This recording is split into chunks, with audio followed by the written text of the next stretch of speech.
Captain, I need the Nautilus. She is not for sale. I don't want to buy her. I have many submarines at my disposal. A fictional character has an advanced submarine who takes on a mad scientist with their own advanced submarine. I'm tired of this. I'm a sea captain and not a member of a debating society. While he goes on a search for a lost continent in The Amazing Captain Nemo.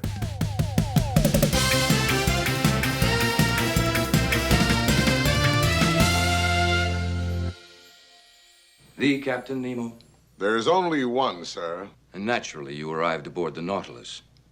Naturally. Depending on how you may have seen this, it was either a couple of TV episodes in 1978 called The Return of Captain Nemo, or an edited feature film version meant for theatrical release in some markets, The Amazing Captain Nemo, which was something that may have delighted kids in a Saturday matinee screening, or more likely would test the legality of a sign at the box office that read, "All ticket sales are final, no refunds." I speak of the year, man. The year. What year are we in?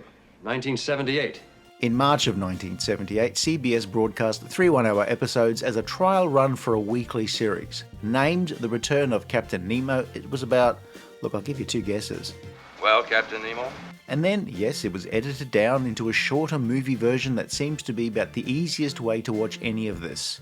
It also explains why the film has 3 different plots and is credited with so many writers. That's the formula. Professor Cunningham is a mad scientist blackmailing the United States with a weapon that will destroy a city. $1 billion in gold bullion in a buoyant capsule at this location. Now, the thing you need to know about Cunningham, apart from his odd enunciation, Destroying your capital city. is that he has a thing about targeting cities. I mean, that's his thing. His handle is the guy who targets cities. I intend to devastate every capital city in the world. During some naval war games, 2 divers find an unusual-looking submarine. They board it and find some old codger asleep in a tube, which happens on the Circle Line around 4 o'clock every day. Rip Van Winkle's stunt double has been asleep for decades. When he wakes up, he's a little terse with the 2 divers. I mean, who isn't before their first morning caffeine hit? He is also Captain Nemo. Captain Nemo's a fictional character out of a book by Jules Verne. I'm going to highlight this line as one of the simplest and actually quite effective bits of hand-waving of the sorts of question that people at home would have had. Did it ever occur to you, Commander, that the author was not only a novelist, but a biographer as well? Captain Nemo is slightly aloof, though you might be too if you had an advanced nuclear submarine called the Nautilus decades before anybody else, including the actual nuclear submarine, the USS Nautilus. Captain, we're going lickety-split in the opposite direction of heaven. What he's trying to say is we're all gonna die. Nemo's sub had become stuck and the crew evacuated while Captain Nemo went into suspended animation, much like what happened to the television series The Critic after 1 season. He has built an awesome submarine. Nemo's not particularly nostalgic about the past. I mean, he's not an emo Nemo. No submarine can withstand that kind of pressure. You're wrong, Lieutenant. Nautilus can. Captain Nemo's plans involve him resuming his search for the Lost Continent of Atlantis. That's a fictional character looking for a mythical location. But in the meantime, he reluctantly agrees to work with a government agency headed by Miller, with its agents Tom Franklin and Jim Porter joining the Nautilus as crewmen. To pay strict attention to this videotape. Franklin would get most of the screen time as he would often volunteer to provide Nemo with backup. Porter, on the other hand, he doesn't volunteer to do shit, so he more or less ends up as a background artist most of the time. Though, those are some cool shades, Porter. If Jules Verne was still alive, he could start writing a whale of a sequel. Not yet. I have not completed my Odyssey. Nemo, as portrayed by screen legend Jose Ferrer, tells us that he doesn't want to be involved with international intrigue, which is appropriate for the character, But we might be able to work out another rate of exchange. where he somehow became an unofficial freelance for the US Navy without too much resistance. And how do we manage that? I managed that. Nemo will also run towards danger with little regard for his own safety. You're signing your own death notice. Perhaps, but I have no alternative. The Nautilus gains a new crew supplied by Miller, and off they pop to confront Cunningham, Let's get behind that kelp. who has his own submarine, the Raven. Submersible must be destroyed. Cunningham's crew is, well, they are a mix of humans and robotic golden gimps, but most of the time only his henchman Tor seems to speak. Aliens. Where he has a thing for pointing out aliens Aliens should die. and then suggesting that said aliens be killed. I mean, that's range. Then aliens die. Then aliens die. Nemo and Franklin are involved in a shootout with robots on the Raven before Nemo deals with Cunningham's doomsday weapon by shooting it down with his own 19th century vintage laser. You've invented a laser beam. Whatever you call it, it's our only hope for stopping the missile and saving Washington. I thought Cunningham's weapon was a laser at the start, now it's a missile. With all this spinning, I think I need an aspirin. The professor is still loose and still deadly dangerous. I'm afraid that henceforth you shall have to deal with him. I sail for Atlantis. Then we dive into another story about leaking nuclear waste containers needing repairs, but then that's also a ploy by Cunningham to destroy the Nautilus. I am sick of you! I am tired of you! Now and forever! I have work to do! A new character is introduced, nuclear physicist Kate, played by former Mission Impossible regular Lynda Day George. I'm a nuclear physicist. I am trained to deal with nuclear problems. Nautilus is trapped by sea mines. Nothing like this has ever occurred to me before. It has to be the work of an enemy. Kate's boss turns out to be working for Cunningham, I carry a mini-sub. who then gets zapped. Nautilus is then attacked by Cunningham's sub, but Nemo is able to project images of Nautilus that confuse Cunningham, who manages to blow up a trench with it magically covering up the leaking waste containers. The professor eluded us once, he may have done so again. Then in the final plot, Nemo finally finds Atlantis, where King Tibor of the waterlogged Lost Continent is played by Horst Buchholz. On to Atlantis, the mystic, fabled, lost continent. Some of his subjects are acting weirdly, and then we soon discover, well, blow me down with a feather, it's Cunningham again. Then we shall make this the final meeting. He has mind control headbands and a laser gun that can freeze people where they stand. There's another laser gun battle with robots being more wasted than a music festival attendee on day 2, another undersea interlude with more lasers, before the two subs face off with, yes, lasers. The result being that the Raven has possibly been destroyed. Again. All I can say is I'm relieved. You're a prisoner. Wrong, citizen. You are my prisoners. The 3 TV episodes of The Return of Captain Nemo would have run to around 50 minutes each without commercials. Here they've been combined into a movie running for around 100 minutes. The Amazing Captain Nemo is a title that, perhaps subjectively, is certainly a unique definition of the word amazing, which is unconnected with anything you would see in a reputable dictionary. No. Oh, yes! Irwin Allen had produced a number of science fiction series in the 60s, The Time Tunnel, Land of the Giants, Lost in Space. It had to be you.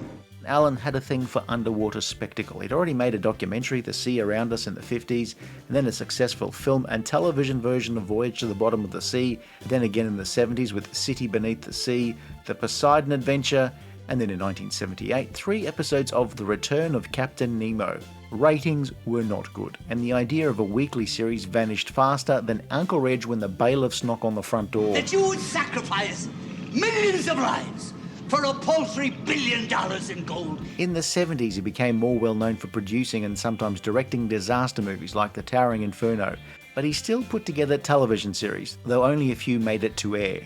So, for some reason, we suddenly got a lot more of these shows with science fiction premises like Man from Atlantis or Battlestar Galactica.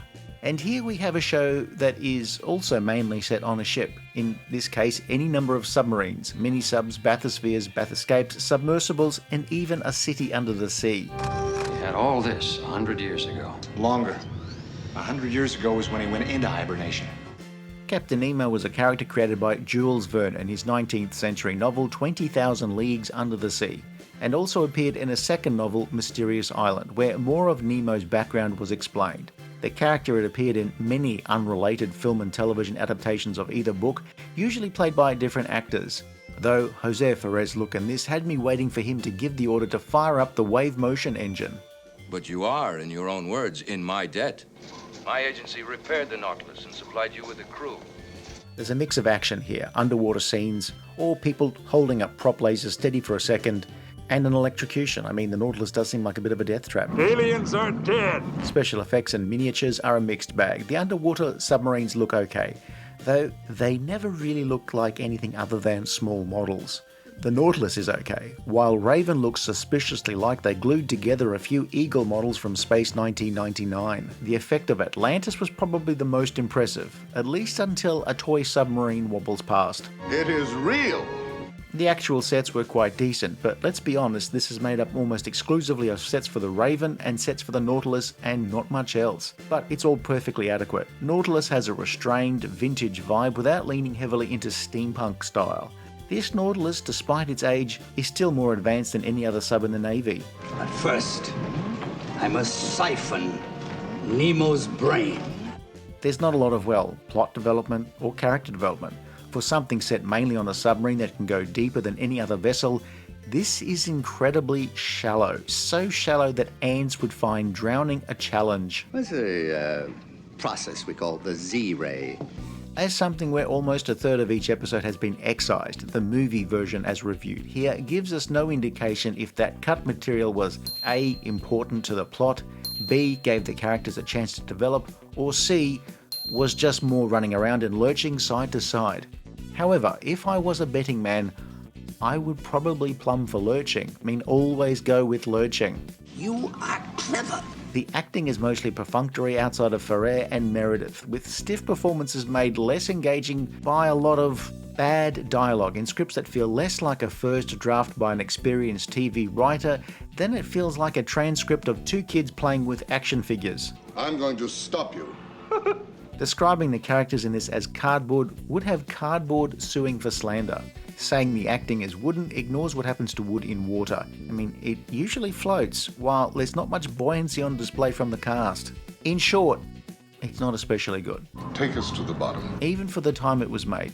But it's almost enjoyably not very good. Now, do I think this would have made a basis for an interesting series? Well, the idea of Captain Nemo coming back sounds like a winner, but only with a different script. And by different, I mean a good one. The basics weren't terrible, and the underwater setting allowed for something more interesting than what was eventually served up to audiences. If there was potential, great, but we can only really go on what was actually made. They're just ahead of us. Flank them to the right. Okay. And there are much better short-lived series of the era. Man from Atlantis and Buck Rogers are the two series, one from just before and one from just after this, that are most like the Return of Captain Nemo. Both of those started strongly and quickly went off the rails. In this, Nemo is asking strangers for directions to the train station, but to no avail. Why, that's unbelievable. Laser pistols abound, Cunningham's androids seem to be there so that they can be mown down without raising the hackles of network sensors.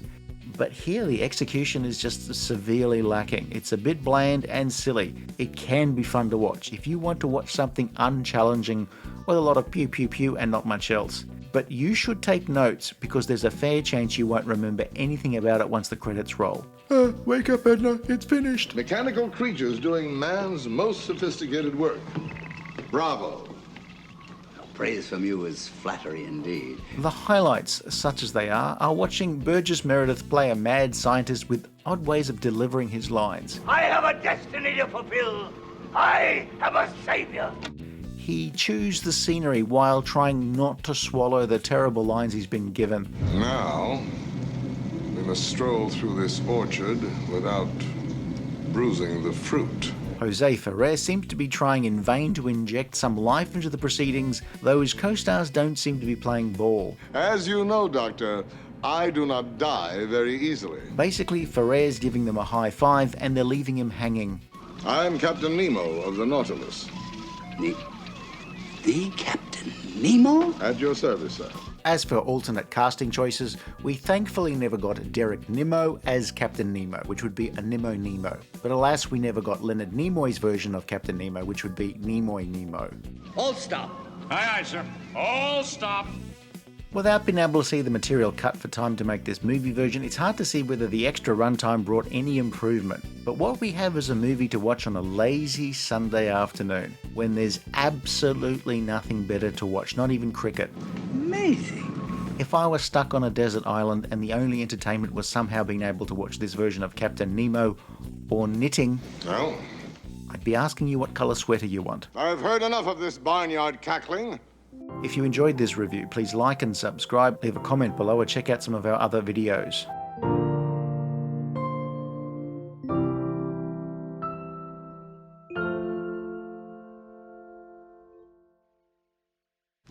followed me all the way to San Francisco for this kind of treatment? Goodbye, gentlemen.